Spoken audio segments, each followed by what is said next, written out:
My name is Alex Cecilio. I'm a graphic artist, and I'm going to show you how to draw circles in Photoshop.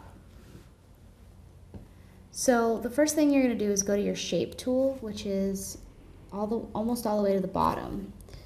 And you're going to hold down the shape tool and select the ellipse tool.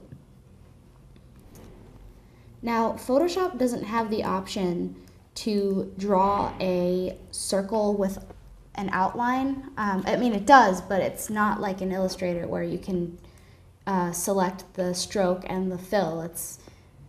It's pretty simple. So what I'm going to do is draw a white circle, and then I'm going to actually go to, in my layers panel, I'm going to go to FX, and it's right next to this little chain, and you're going to go all the way down to stroke.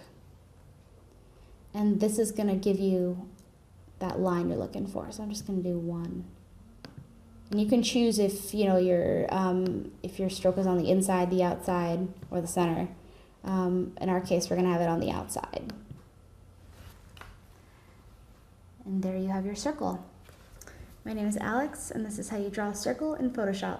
Thank you.